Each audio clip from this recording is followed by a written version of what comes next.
30 de julio de 1992. Nos encontramos en el Aeropuerto Internacional John Fitzgerald Kennedy, en Nueva York, Estados Unidos. Son las 5 de la tarde en el JFK y el vuelo 843 de Transworld Airlines está terminando de acomodar a sus pasajeros. El avión es un Lockheed L-1011 TriStar de 20 años de antigüedad propulsado por 3 motores Rolls-Royce Turbofan. A los mandos estará el experimentado capitán William Kincaid, un veterano piloto de TWA que cuenta con más de 20.000 horas de vuelo, 2.400 de ellas en este tipo de aeronave. Junto a él, el primer oficial Dennis Hergert, otro veterano piloto de la aerolínea que cuenta con 25 años de experiencia y más de 15.000 horas totales de vuelo, 5.000 de ellas en este modelo de avión, aunque la mitad de estas horas las realizó como ingeniero de vuelo. El ingeniero a bordo será Charles Long, de 34 años con una corta experiencia de vuelo. Además, en el avión viajan otros 9 miembros de la tripulación y 280 pasajeros. En total, 292 personas a bordo del vuelo 843.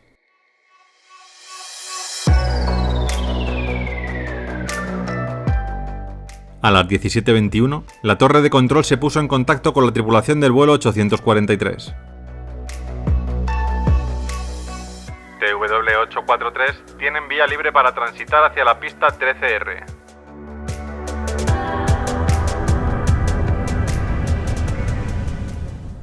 El copiloto está a los mandos. Será el encargado de realizar este vuelo hacia San Francisco.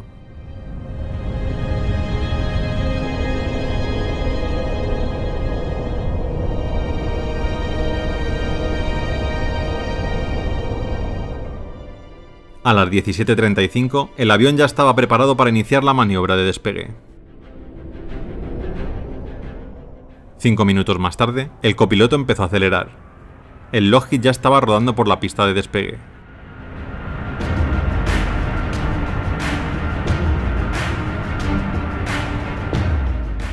Todo transcurría de manera correcta.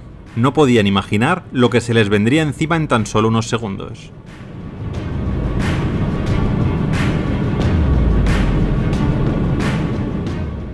V1. Rotación. En ese momento el copiloto tiró de los mandos para empezar a elevar el avión, pero empezó a notar algo extraño y entró en pánico. Capitán, parece que estamos entrando en pérdida, los mandos no dejan de vibrar.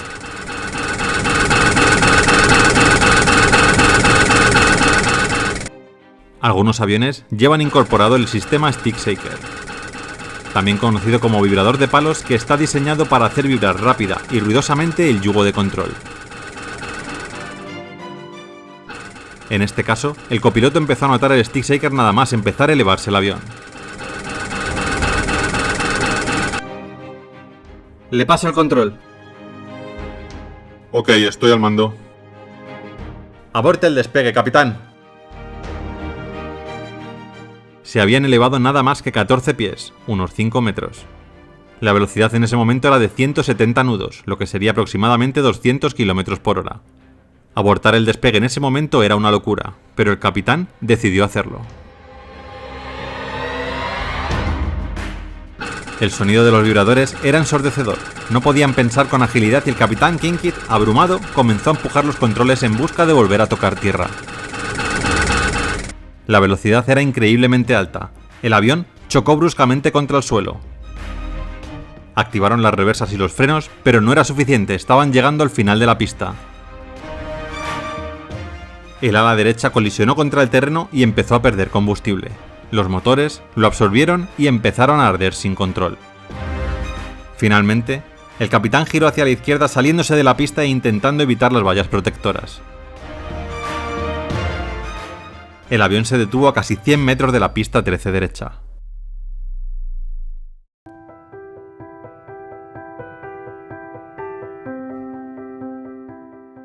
Con los motores en llamas, los 9 sobrecargos y 5 auxiliares más que viajaban fuera de servicio se pusieron manos a la obra. Había que evacuar el avión lo más rápido posible. Solo 3 de las 9 puertas de emergencia funcionaron. Aún así, consiguieron desalojar el avión al completo en menos de 2 minutos. No hubo que lamentar víctimas mortales, tan solo 10 heridos de diversa consideración. Lamentablemente, uno de los heridos fue el rapero de Oakland, Saafir, que presa del pánico se lanzó desde una de las puertas de emergencia sin esperar a que la colchoneta por la que debía descender se inflara completamente. La caída le produjo heridas graves en la columna, lo que le dejó en silla de ruedas.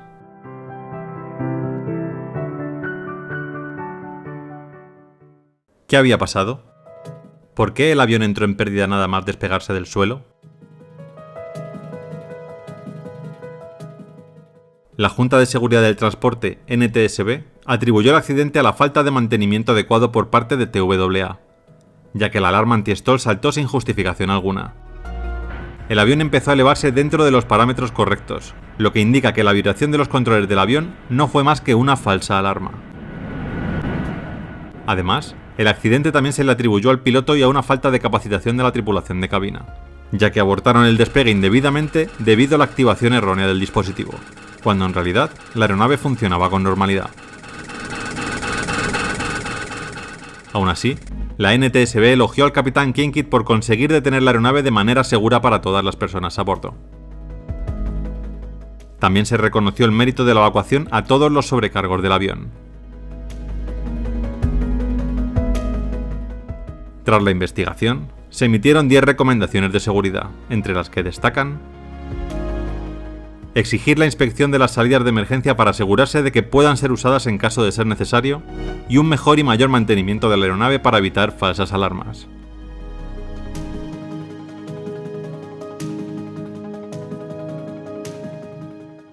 Esta vez, pese a la locura de haber abortado el despegue cuando ya habían despegado las ruedas del suelo, consiguieron salvarse.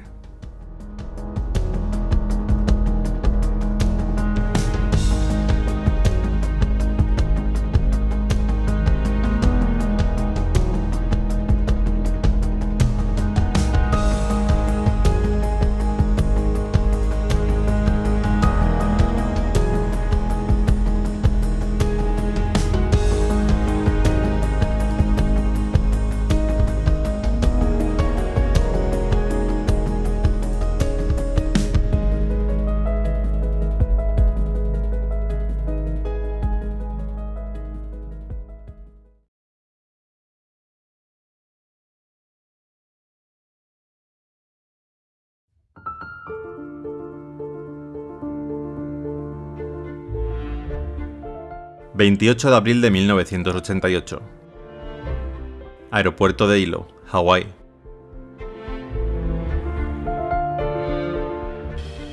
Son las 11 de la mañana, y en un par de horas, el vuelo 243 de Aloha Airlines realizará un vuelo corto hasta Honolulu. Será el 7º vuelo del avión en lo que va de día. La mayor parte de los vuelos de esta aerolínea son muy cortos, casi todos conectando las islas de Hawái entre sí. La aeronave en cuestión es un 737-200 construido en 1969. En concreto, fue el 737 número 152 y ya contaba con más de 35.000 horas de vuelo. Si bien no son muchas, hay que tener en cuenta que la gran mayoría de los trayectos que hace no superan los 40 minutos de duración. Esto hace que los ciclos del avión asciendan hasta los 90.000. Los ciclos de un avión son la suma de la cantidad de veces que éste se presuriza o despresuriza. Este dato lo convertía en el segundo avión del mundo con más ciclos acumulados, tan solo superado por otro 737 de la misma aerolínea.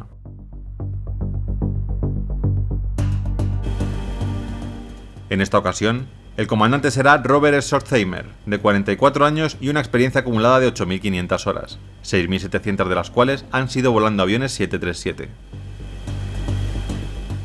Junto a él, el primer oficial, Madeleine Tompkins, una de las pocas mujeres piloto que había en ese momento en Estados Unidos.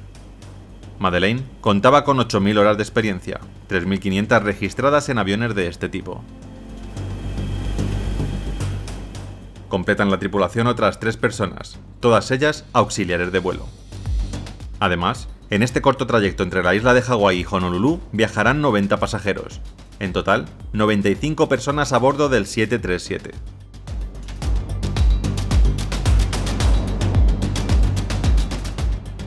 A las 13:25 comenzó la carrera del vuelo 243 por la pista de despegue.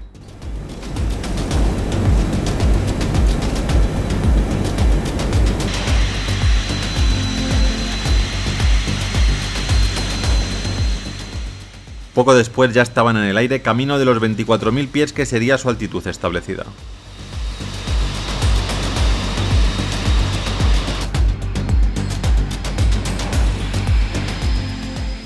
El avión pasará muy poco tiempo en altitud de crucero, ya que para llegar a esa altura necesitarán casi 20 minutos.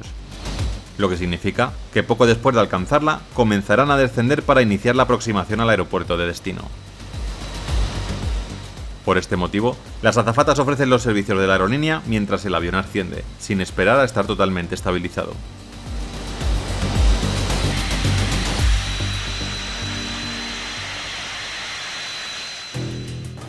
Son ya las 13:45 y el avión acaba de alcanzar FL 240. A los mandos está la copiloto Madeleine Tompkins.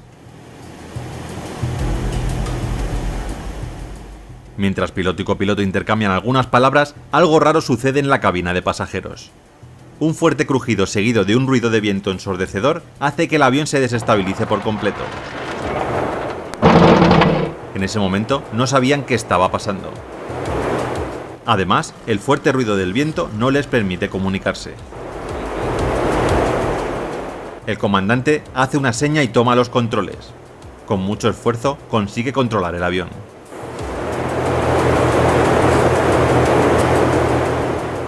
¿Qué está pasando? ¿Qué ha pasado?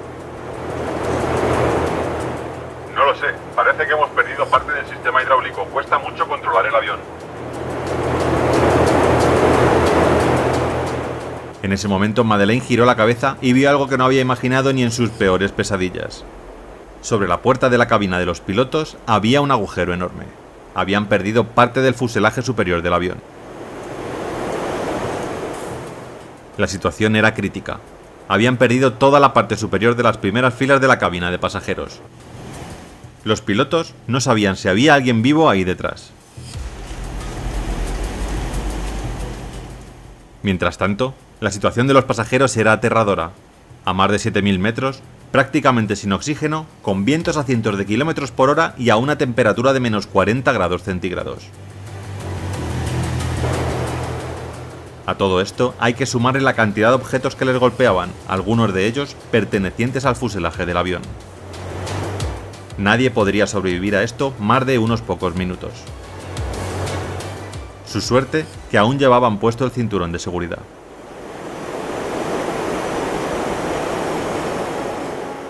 Dos de las azafatas se encontraban justo en la zona en la que el fuselaje cedió. Una de ellas salió disparada del avión hacia el Océano Pacífico. La otra, totalmente inconsciente, permanecía en el suelo agarrada por varios pasajeros. La tercera de las azafatas intentaba por todos los medios contactar con los pilotos, pero las comunicaciones dentro del avión se habían visto afectadas y era imposible. Ni la azafata que quedaba consciente ni los pasajeros sabían siquiera si había pilotos en el avión o si estaban cayendo directos al océano.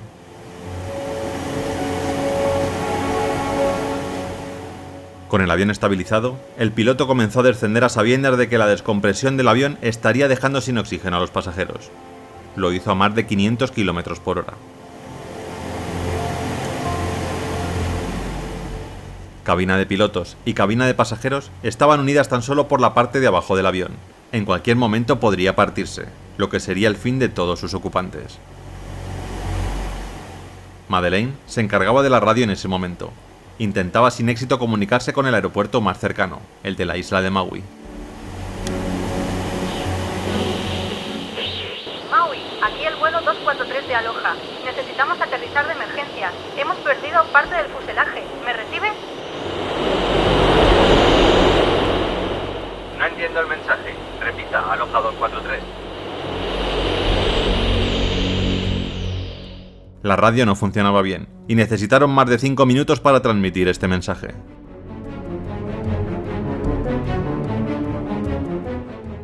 El piloto por fin recibió indicaciones para aterrizar en la pista 02. Allí les esperaban todos los equipos de emergencia. Pero los problemas del vuelo 243 no habían terminado. Cuando se aproximaban al aeropuerto, el tren de aterrizaje delantero falló. La luz verde que indica que ha bajado correctamente no se encendía.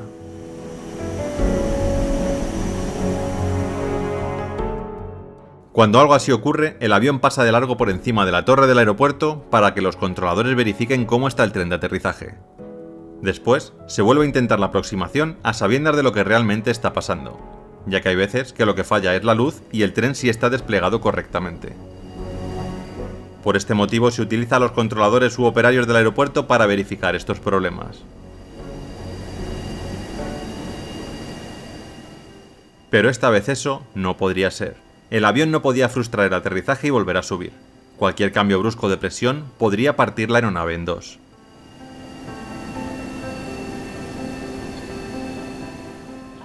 Cuando estaban a unos pocos cientos de metros, por fin fueron divisados por los operarios. Buenas noticias, el tren de aterrizaje estaba completamente desplegado.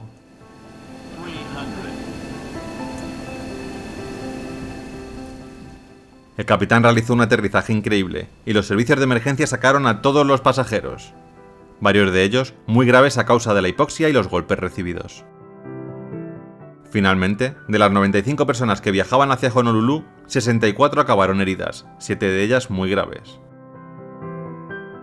Tan solo hubo que lamentar la muerte de una persona, la azafata que salió despedida del avión en el momento de la despresurización y rotura del fuselaje.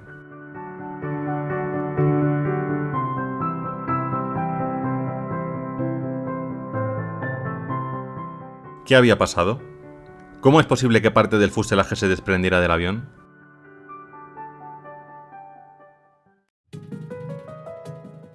Tras una larga investigación, se determinó que el accidente se debió a la fatiga del metal causada por varios factores. El primero fue la gran cantidad de ciclos del avión, más del doble de los permitidos a día de hoy. El fuselaje de un avión se expande y contrae en cada presurización y despresurización que sufre. Cada parte del fuselaje va unida a la siguiente con un pegamento epoxi muy potente, además de atornilladas entre sí. Para que las piezas que unen las placas no sufran en los ciclos, la goma epoxi es muy importante, ya que es la que soporta esos momentos de expansión y contracción de las placas que forman el fuselaje. El problema aquí, aparte del gran número de ciclos del avión, es la zona en la que se estaba volando, siempre con grandes vientos muy cargados de sal, lo que hizo que el epoxi poco a poco fuera perdiendo su utilidad, dejando a los tornillos como única sujeción entre placas. Lógicamente, al no ser un elemento que se expanda, fue agrietando el fuselaje hasta que en este vuelo cedió por completo.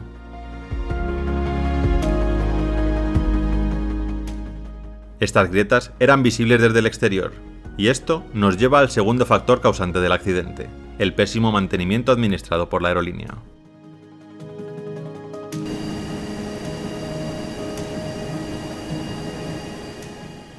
Gracias a este accidente, se fijó un número de ciclos máximos dependiendo del tipo de avión.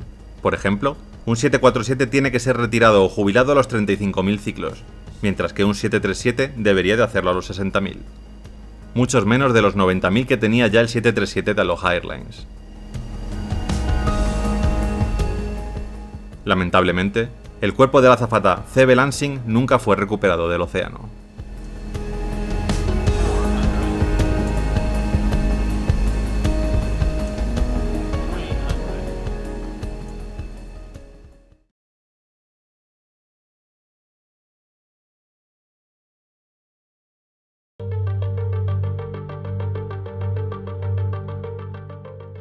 ...17 de enero de 2008...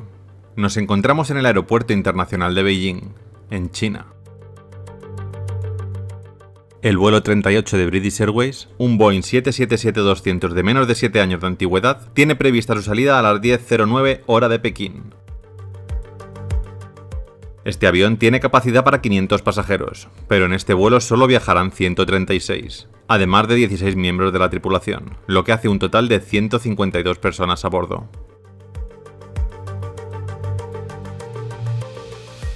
Capitaneando la aeronave se encuentra el experimentado piloto Peter Burkill, de 43 años y casi 13.000 horas de vuelo. Junto a él, como primer oficial y copiloto, John Coward, de 41 años y más de 7.000 horas de vuelo en aviones 777.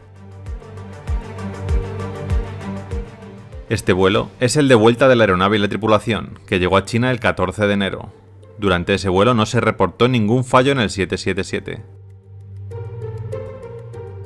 Los pilotos han descansado 44 horas y están plenamente listos para partir rumbo al aeropuerto de Londres Heathrow, en Reino Unido.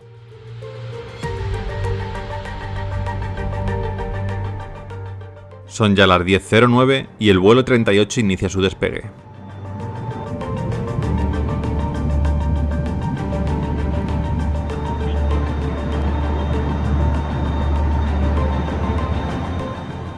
El vuelo pasará por varias fases y cada una requerirá una altitud diferente. Inicialmente ascenderán a FL 341, para más adelante descender a FL 315 cuando lleguen al waypoint de Polho, que se encuentra entre China y Mongolia. En esta zona se espera un frío extremo, por lo que este descenso es necesario para asegurar la no congelación del combustible.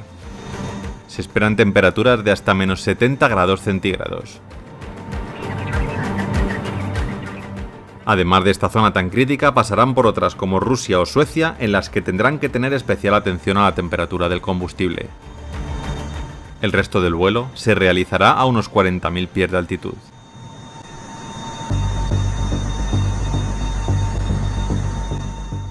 Pasan unos minutos de las 12 de la mañana en Londres. Ya han pasado más de 12 horas desde el despegue del 777 y los pilotos preparan la aproximación a Heathrow. Será una aproximación instrumental hacia la pista 27L. La monitorización de la temperatura del combustible fue llevada a cabo sin ningún sobresalto durante el largo viaje.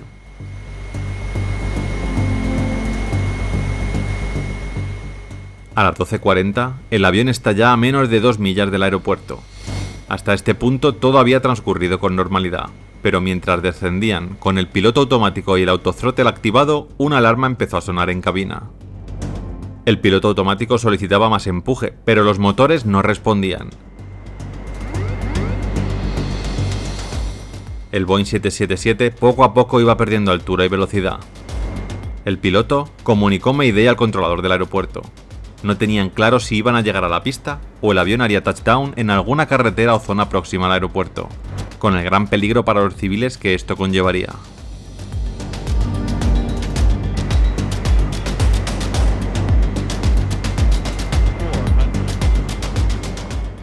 En un acto reflejo, cuando el avión estaba a tan solo 150 pies del suelo, el capitán redujo los flaps de 30 a 25 grados intentando alargar el planeo del avión. Con esto consiguió evitar las zonas exteriores del aeropuerto, pero no llegar a la pista. A las 12:42, el vuelo 38 de British Airways se estrelló a unos 250 metros de la pista asignada para su aterrizaje. Durante el impacto, el tren delantero colapsó, haciendo que el morro del avión fuese arrastrando durante varios metros. Además, el tren principal se separó del avión incrustándose en el depósito central del 777. Afortunadamente, no se produjo ningún incendio. No hubo fallecidos en este accidente.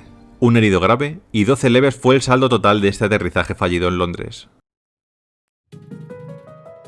Pero, ¿qué le ocurrió al vuelo 38 de British Airways? El vuelo fue tranquilo y sin problema de ningún tipo hasta que estaban a 40 segundos de aterrizar. Las investigaciones de la AAIB, Agencia de Investigación Británica, determinaron que la pérdida de potencia se debió a la acumulación de hielo en los intercambiadores de calor de los motores, que sirven para calentar el combustible antes de que llegue a estos y al mismo tiempo para refrigerar el aceite. La FOE, Fuel Oil Heat Exchanger, que es como se llama este mecanismo, está formada por 1180 tubos de pequeño diámetro. El hielo, que hasta ese momento había estado adherido al interior de los conductos de combustible, se soltó según fue subiendo la temperatura y obstruyó el suficiente número de tubos como para que no llegara el combustible necesario a ninguno de los motores. Rolls-Royce modificó el sistema de anticongelamiento del combustible y la Agencia Europea de Seguridad Aérea obligó a replicar esa modificación en todos los motores con fecha límite 1 de enero de 2011. Desde entonces, no ha vuelto a ocurrir nada parecido en los Boeing 777.